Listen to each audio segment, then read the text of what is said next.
But then as Tyler and I got married, have kids, like, I'm raising the next generation for this farm. These are my children that are going, hopefully, to take over it. I want them to be set up for success. Yeah. So I should get a say. Yeah. So Brady, I have a question for you. What's it like when the corn is high, but the chaos is higher?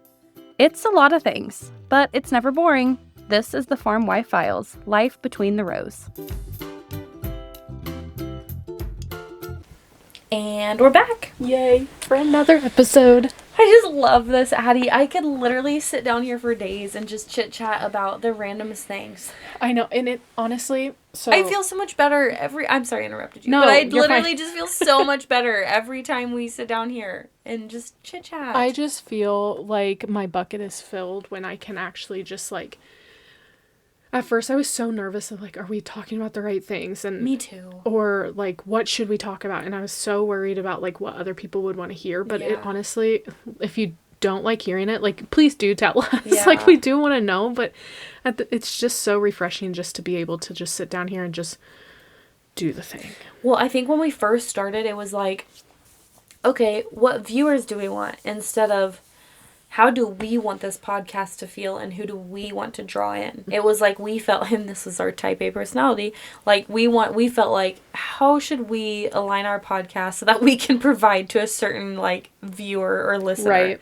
Whereas now we've leaned into, we just want to talk about our lives and our opinions and the values and views that we have, and whoever enjoys that or wants to listen, like, hi, how's your day? And I'm such a data person. It is kind of fun to, like, look at the data, like, I week think so, after too. week, Yeah. because we have been increasing, like, viewership, like, week after Yes. week. And then the locations are I haven't also, looked at that in a you need to while. look at the locations. They're pretty cool. Okay. I think last time I looked, which was like 2 I weeks could pull ago, it up right now. I think we were in 21 different countries that someone has listened to us. Really? Yeah. That's so yeah. crazy. It's so fun. I honestly wonder how we're being found. I don't care. I mean, Oh, I do kinda care. cute. I kinda I do care. care, but, like, it is just kind of fun to do it. But also, side note, so before, as Brady's looking this up, we finished recording a different episode, which is, like, Brady's, like, get to know you episode. And my brother called me in the middle of this episode. So I was just like, well, that's kind of weird. Like, my brother never calls me. So I declined the phone call and I call him back right after. And he was just like, I just wanted to say hi. And, okay. Hi. What else do you need? Like, this is weird. Which also so nice that he just, like, wanted to call and say hi. Right. So then I said, I'm recording for the podcast. And so he was just like, oh, let me on. So we let him record for like 30 seconds and it's probably going nowhere. But he did just text me so when he called in, it was all about Iowa and Nebraska corn and how Iowa was better and whatever. Anywho, he just sent me a link to his Iowa versus Nebraska. And if you can see on the camera, oh no, you probably can't. But it is a full, like... He typed this? He apparently knew. I don't know. But it literally, all of his notes about Iowa, Nebraska corn. Oh, okay. So That's interesting. Whatever. That's my brother for you. Anyhow. So I did find our cities. So our top city is Omaha, Nebraska. Whoop whoop. Then it is Kansas City, Missouri, Minneapolis, Minnesota, Lincoln, Nebraska, Marysville, Kansas, West Des Moines, Iowa, Columbus, Ohio, LaPorte City, Iowa, Ashburn, Virginia, Clyde, Kansas, whoop whoop, Coldwater, Ohio, Chicago, Illinois, Wichita, Kansas, Garrettson, South Dakota. South Dakota? Did I kind of sound like... Yeah, you did. South Dakota? Indianapolis, Indiana, Hastings, Nebraska, Diller, Nebraska, Coal City, Indiana. It's just like randomness. Yeah. Michigan, Kentucky. Anyways. I was completely wrong. 49 different countries we've been in. I saw that too. Vietnam. Yeah. What? Singapore? Canada is our number 2 listener. And we want to... Australia is number 3. Yeah, wild. Crazy. Anyway, we just love hearing all the feedback that some people... I want more feedback, though. I know. I'm always a feedback person, but the feedback that I do receive, it's just nice and refreshing. Like, yes. Some of the feedback that I have been... I actually... Oh, It was fun. I don't know what happened. Oh, this is fun. This is my side note, though. As somebody who listens to a lot of podcasts, I can say I don't ever give feedback on any of the podcasts I listen to, so I get it. So actually, there was a few episodes, but I received so Grandpa, if you're listening to this, I'm reading this, but he texted me some feedback. He was just like, Addie, I recently watched one of your podcasts where both of you professed your faith publicly. I'm so proud of you for that. Just maybe God leads someone to tune into that episode who needed to hear that and to change their life. I wish you I wish you both the best in your journey. Grandpa S. I know. I know. And so I was just like, I can't do this right now. And so I read it and then I put it down and then I was finishing up something and then I texted back and I was just like, this is the feedback that I needed to hear. So thank you, Grandpa. I know you are listening and probably watching on your couch right now. That's my why. Yeah. So we've been doing a couples Bible study with some friends for a hot minute, and one thing I really struggled with when we were kind of going through a book, and there was a verse about salt and light and whatnot, and I was really struggling with feeling like I did not portray my faith, like I didn't speak the word out and really try to lead other people to Jesus. So that's been my mission, and I'm really proud of myself and you and I for just really taking our platform, however small it may be, and I don't know, speaking the word of God. Yeah. Well, looking at our numbers, I could care less if we get 2 downloads a week. Right. They're going 100. Up. Yeah, and they're going up. And I'm so, whether that's what we're talking about or just the, people are just seeing us or we're popping up on stuff. I don't know. The algorithm, we're on the algorithm. I don't know. Yeah. But, yeah, it's a good feeling. I like it. I like it a lot. Anyway, so that was a completely side topic. Yeah, sorry. Today we wanted to talk about, the episode title, which it's probably not going to be the same episode title, and maybe it will, but it's called The Kitchen Table Boardroom, Where Marriage Ends and Business Begins. I don't even know where to start on this one. Let's start with so in the last episode I asked you about, how do you talk about, business where's business talk to, actually being husband and wife talk? That's just hard with the farm. I know. Obviously you can relate with that. I feel like, and I really hate to give my opinion on things that I've never lived or I don't have a lot of, because I don't ever want to sound ignorant. But I feel like maybe when people are working okay, do you feel like you can separate, when you're talking to Cody, you're not necessarily talking about your whole work life? Do you feel like you separate that well? I can separate my full-time job, 100%. See, I just feel like that's hard with the farm because it's so a part of our livelihood. So I think with Cody and I, when we talk farm, Cody knows my role with the farm. I know Cody's role. And I know that you are the same. But there are some times where a situation actually just came up where we went back to the FSA and we're we picked up some late ground just here recently. And so we need more money. Give us more money. And so, and I say that laughing because same girl. We've been there.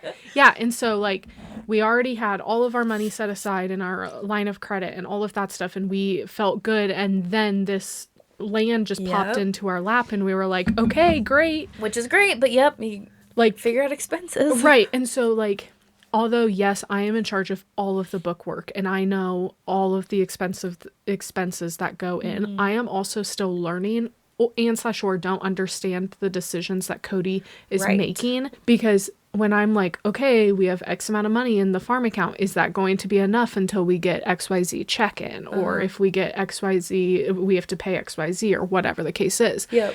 And Cody's always well, yeah, because I have X amount of money still in line of credit that I can pull. Or yes, because we have this. Cody understands that role of the farm a lot better than I do. I am more of in the farming world, I am more of a reaction versus a pro action. I see that. And so Cody, I know I can look at Cody and we can have a conversation, but I slow Cody down in his mind. You are more realistic. You are like Tyler. Yes. Cody, if I need him to be if I need him to give me an answer and he's I don't have it, I need to sit down and figure it out, I know that I need to remove myself from him because I'm just going to be asking questions. What's this number? What's this number? What's this number? And he's just like, just let me figure it out and I will tell you and then I will explain it. Yes. So like I have learned that with Cody where I'm like, okay, we understand each other's roles, but I can also and we respect each other's roles, but sometimes they clash together. Yes. But it still all works out in the grand scheme of things. Well, and I think too, and this is just like kind of a side note, but we're like very new at living life. Yeah. Married life. Like in the grand scheme of things, like we've only been married 5 years. You guys almost 5. Yeah. You've been married almost 5? It will be 5 in... Oh my gosh, I've been married. I'm almost 6. Yeah, you're Never almost mind, 6. that's what I was. Yeah. Okay, wow, yeah. Forgot about that. Okay, so it's not like a short amount of time, but like, you know, my in-laws have been married for 30 years. Mm-hmm. My parents have been married for 27 years. Right. So we're still learning to like figure each other out and our roles in marriage. And so like, I don't know, there's also that factor. But then also the guys are still new at farming. That's what I am struggling with Cody. I know with the new into farming and that stuff, some of our discussions that we've had on the farm is we struggle with, well, we've always just done it this way. Yes. And it's like, okay, I understand we've always done it this way, but now there's technology that can help us. Yep. And for example, I can't remember where we were. I think it was actually down at Lake of the Ozarks when we were with you guys last year.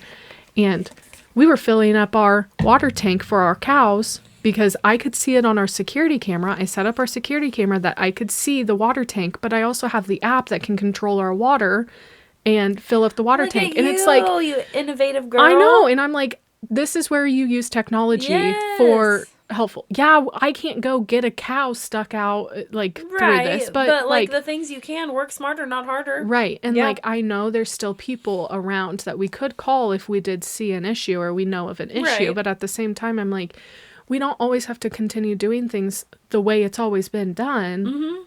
Because 100%. We have technology, and that's another role. Cody does not want to do anything with technology. He leaves that to me. He leaves the auto payments to me. He leaves all of that stuff to me. I mean, even aside from technology, think about just information, data, science we have now. Like, I know Tyler, so he sells spray tech, and we're still looking for sponsors, by the way. Tyler.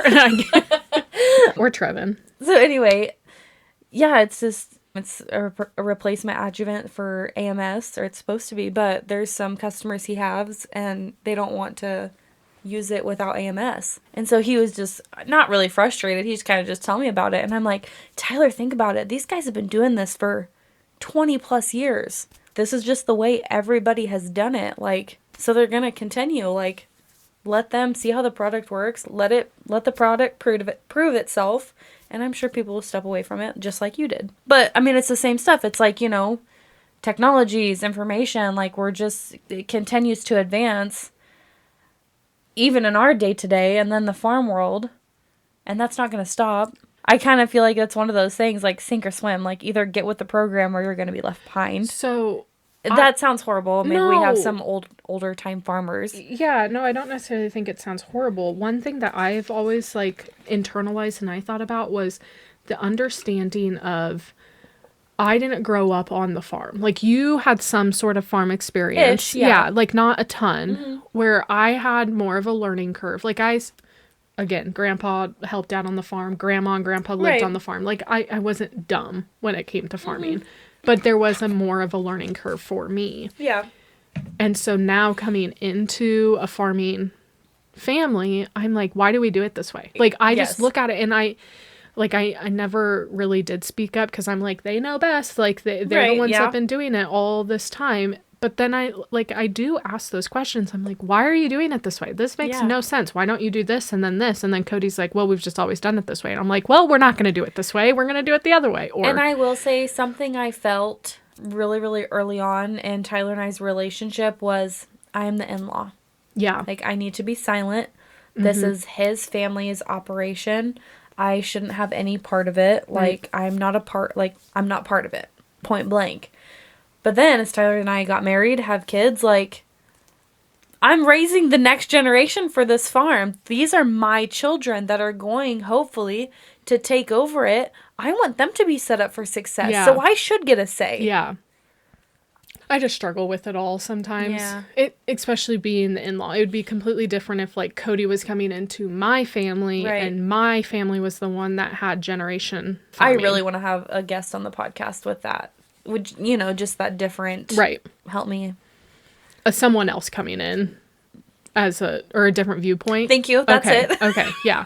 Definitely. Yeah, than us, because we do share that in common of just being the in-law and marrying into the farm. Right. So as being the in-law, plus also being the woman, like you talked about how you really are going to lead biblically in your marriage and all of this type of stuff. Or Tyler will lead biblically. Yeah, like he will lead and you will follow and all of this stuff. But we also talked on a previous episode how I was laughing in the corner of the couch and you and Tyler were kind of bickering back and forth about like needing having to an switch. argument. It was literally a 1 hour difference. Yes. And it was like, I'm not helping the situation, but like. But you were on my side. Of course. Tyler, even if I was on Tyler's side. Even if I was wrong, Addie is going to be with me to the ends of the earth. She's right. But okay, also side note, like empty room. Brady, you were wrong in that. I know. Like, you will tell me, but never in public would you tell me that. No, I would. And that... I think that's kind of toxic. It is so toxic. It's fine. Anyway, okay. Well, and I think it would be different if it, like... Of course, if it's Tyler, like if you know Tyler and I's relationship, we go at each other's throats all the time. Addie would never ever make me be the one wrong in front of Tyler. Yeah, in front of Tyler. It's just so funny.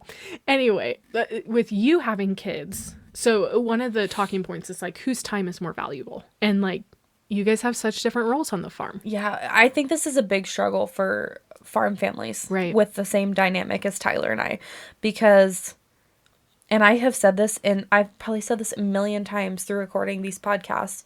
The farm does come first. It always comes first. But we hit that, like right now, I wouldn't say we're in a busy season. We have been so blessed with rain. We're not running pivots. Yes, there's things to do. But this is the point where it's like, okay, when can the farm maybe take a back seat because I have things going on or the household has things going on that could be prioritized.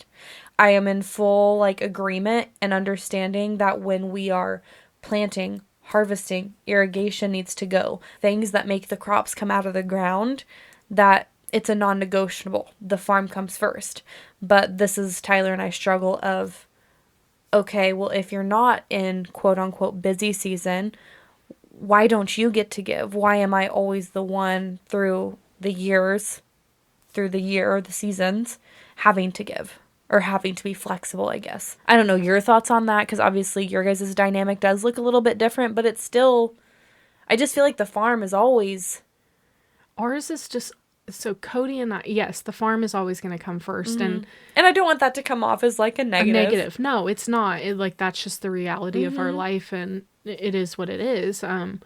There's pros and cons to that, and I get to live the life that I get to live because of the farm. Oh, same. You know, like, and so there is that. I think Cody and I's dynamic is a little bit different. Like, you just talk about the crops. That's great. Yeah. When it's not crop season, it's calving season for us. Or haying season. Yeah, like, you know, so like, yeah, there's planting, great. And then there's irrigation, but irrigation also lines up with haying season most of the time. And after haying season, it goes into practically harvest. Yeah. After harvest, then it goes straight into maybe about a month of just quiet, let's get things prepped. But it's freezing cold outside. And then it's straight into calving. And then after calving, it's straight into planting. So it's to you guys.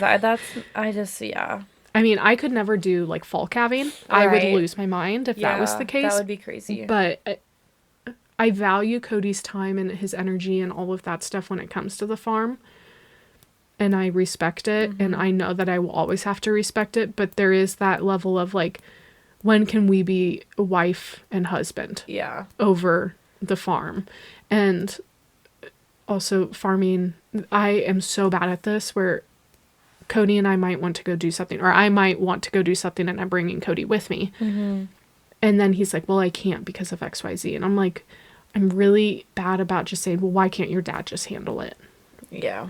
Like, why do we have to put our life on the back burner and not create memories? But that's hard when they're coming from a generational farm. I know.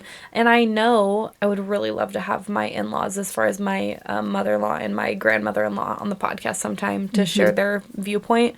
But I'm sure my mother-in-law had the exact same thoughts as, you know, when they were kind of in transition and, you know, Matt was farming so much and taking over stuff, and, you know, maybe Renee was like, why can't Robert step in so we can go do XYZ? I am sure every generation has felt this way, but that's hard not to. You know, we, especially since we didn't meet our husbands when they were 30 and basically through transition. And sometimes people don't start transitioning their farms until that age. Right. I mean, we met our husbands when they were like not even really, I mean, Cody was still pretty... He was 18. Yeah, but Tyler stepped away from the farm because he was so far away in school. Mm-hmm. So I got to see that side of Tyler where it was not Farmer Tyler. Yeah. You know, could do whatever he wanted, had so much time on his hands. We could literally do whatever we wanted, whenever we wanted. Yeah. And then he came back to Lincoln and he helped in busy season because he was an hour away. So that was easier. So we kind of slowly transitioned into him being like Farmer Tyler. But that was still kind of hard because it's like, well, you used to, like your dad used to do this and this and we could go do this. Like, why can't we still do that? I never got that luxury. No, right. Yeah. Which I think is a blessing and a curse. Like, you know, looking back on it, like, you know, when you're freshly dating someone, like, if you didn't really like it, you could have just said no. Right. Like, you know, but like Cody and I really leaning into each other and being like, okay, this is the reality and this is what's going to happen. I think that has helped. Yeah, I don't know. I think it would have scared me away had I met Tyler when he was... I don't know how. If he was like this. Right. Like, I really don't know how I got through it. I really don't. I look back on it right now. I'm like, why did I stay with you? That sounds horrible to say out loud, you're supposed to be with him. Yeah, but like, it's just like, okay, yep, nope, this is the reality. And I always bit my tongue and I didn't say the things that I really wanted to say, and finally got enough like confidence where I'm like, why are you doing this? Like, no, your dad can do it, or no, or like his sisters are, well, one sister is wanting to get into the farm a little bit more, and I'm like, no, make her do it. Like, she has to learn somehow. Like, yeah, that's true. I mean, and you know, so, and I'm sure that's what his dad thought. Nope, Cody needs to figure it out because he's gonna he's that's gonna what own I was it. Gonna say, yeah, like, he's gonna be the one to do it. So, whose time is more valuable is just it's a tricky. I really liked what you said for like listeners that are in our exact same positions and thinking the same things as us. I'll never forget when Matt, I mean, I think you even knew when Matt left during a harvest one. Was that 3 years ago? 3 years ago. I think so. Or was it last year? No, it wasn't last year. He went on that hunting trip. Yeah, but when he first did, like the first time he left during a harvest. Oh, that, I think 3 years ago. Yeah. And all of us were like, are you kidding me? What's going on? like we're too young, we're babies. Well, and the other side of it, like, must be nice. Like, you're seriously just going to pick up and leave and we've got all this work to do. And I'm sure Tyler thought that too. Yeah. But I love what you said. Like, Matt knew, like, he is, at some point, Tyler's going to have to figure it out. Yeah. And Matt is definitely that person of, like, throwing him in the deep end and letting him figure out how to swim. Yeah. But, yeah, that he just decided to leave, and it went fine. It was great, grand, wonderful. But that was kind of a shock. Yeah. But yeah, that's just a really good way to say it. Like, they have to learn at some point, like... And, of course, like, when you are the one that's learning, it sucks. Yeah. Absolutely sucks. Yeah. And you don't learn until you're put in those situations. You can prep as much as you want. You can prep the chemicals. You can prep the equipment. You can prep everything that you want to. But there's you just have to do it. Yeah, there's always going to be that one thing that's just not going to go to plan, and that's what I sometimes struggle with. So what? Oh man, I had a thought and it just left me. do you feel like, do you have a point when like the resentment kicks in for you? Yeah. What is that for you? I don't know if there's like a specific point. Okay. But if I'm looking at trends of like when Cody and I start to have this conversation, it's when and I don't mean this in ill intent way, that if I know anyone, that I know that you can be frustrated and still love your husband and the farm at the same time. It's when I see his dad, so like my father-in-law, go out and go do the things that he wants to do, and my husband is left staying in the field until 2:00 in the morning, and I don't get to see him. Right. And then when I want to go do something with my husband, it's, I'm going to let Cody hear all of these negative things about why he shouldn't go on this trip, or he shouldn't go do this.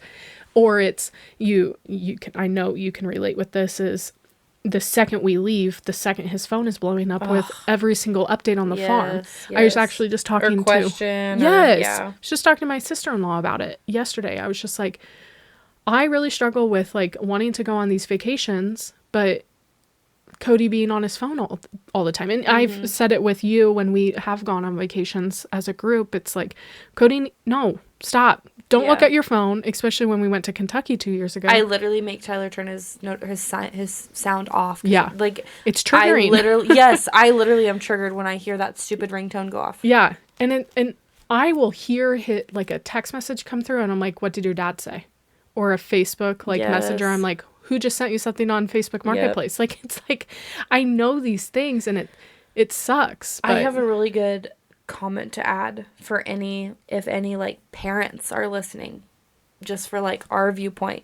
I think, I can relate it to Tyler's parents. If they hear our frustration, maybe they're thinking like, this is my son. He needs to learn these things. He needs to be in the nitty gritty, because if he's going to do it for the rest of his life, like, he has to be without us to figure it out and to do it. But they also need to remember that our husbands are not our sons. We don't have that same thought for them. Like, we see the frustration and the tiredness and I don't have the right words. Obviously, like, the feelings are just different as far as, like, the wants we have for the same person. Yeah.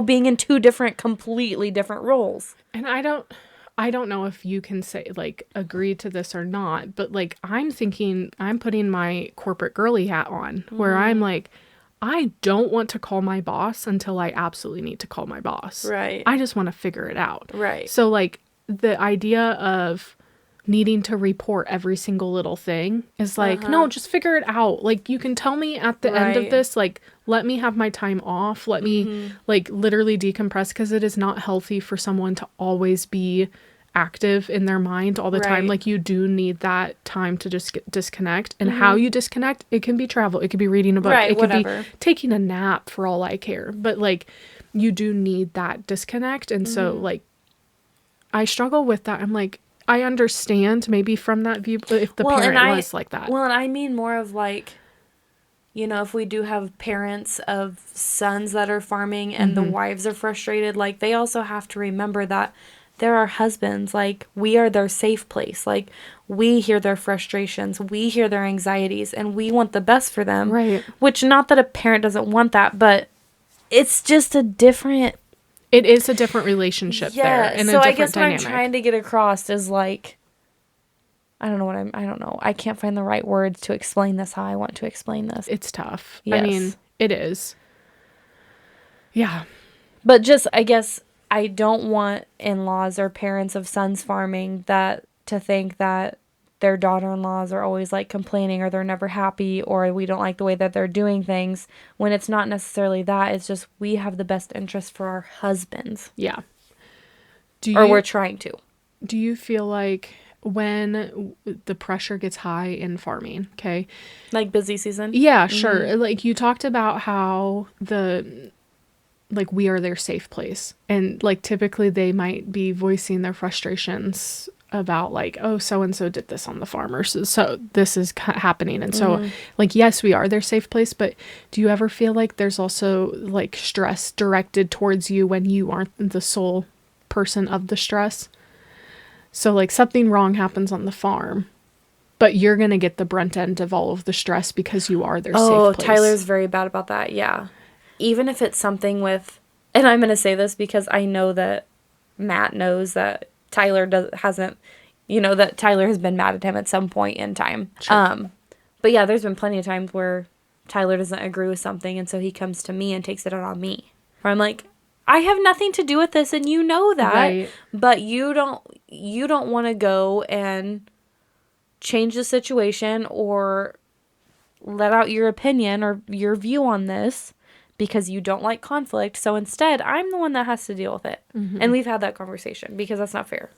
I think there's a very, very strong difference of acknowledging the stress that your partner carries isn't necessarily about you. It's and the stress that you carry isn't always about them. And like knowing that difference, but also having an open and honest and healthy relationship between the two of you, like by husband and wife, of like realizing like, okay, I am their safe place and this is why they're taking the stress out on me. Yes. But like, I need to acknowledge your feelings and I need to acknowledge what you're saying, yes. whether I agree with them or not. Like, your feelings are still valid, but don't just come to me to offload all the stress and not be able to go take action. Well, and I've had it. the conversation of like, I get I'm your safe place and I get that you have emotions and frustrations.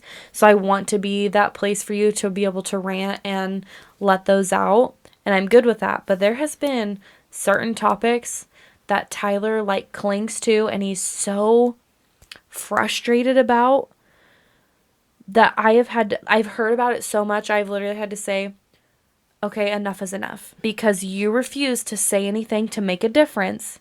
So we cannot keep having the same conversation when you are not going to implement any change. So I hate that because I know that it's still going to spin in his mind. But like for my mental health and our marriage, like because it'll turn into an argument. I want to help you. I want to fix this for you, but there's nothing I can do. Right. So I cannot just keep listening to you go round and round about it. And nothing's going to happen. Right. Because it would just make me crazy. Yeah. So as harsh as that sounds, that has kind of been a boundary we've had to set. Yeah. No. One last thing and then we'll wrap it up with a devotion or whatever. But do you ever feel like there will ever be a time where you're, as farm wife, husband, whatever, you're shifting the mindset from like, I'm helping my husband farm to we are farming and we are both co-CEOs, we are co-owners of our farm, versus like, I'm just a support person to my husband. I look at it as like, I would want us to look at it as co-people versus... Do you? And I say that because the farm cannot run if I wasn't doing the behind the scenes. If he didn't have clothes to wear, who would still do it? But I understand that the farm is still a farm. Washing clothes don't make us money. The farm makes us money. And so like... I see what you're saying, yes. I don't know. Can I think on that? Yeah, absolutely. We'll talk about that later. I want to think about that. Yeah, process it. Okay, we will get into a quick devotional really quickly. I have it here on my notes. We are going to talk about Philippians 2:3. And that is, do nothing out of selfish ambition or vain conceit. Rather, in humility, value others above yourselves. And that's marriage, man. Yeah. Yeah. Some days that's really hard to admit, but yeah, marriage is just continuously serving your spouse and putting them before yourself. And not only just our spouse, but like others too. Yeah. Like everybody. Yeah. Like I never want to be the center of attention, and that's just me personally too. So like sometimes that comes really easy, and then sometimes I have spite. Yeah. And it's not so easy. So I get it.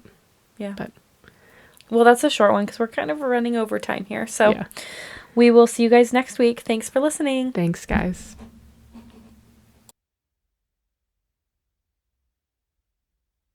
They say a farmer's work is never done. Well, neither is ours. Come back next week for a new episode of Life Between the Rows.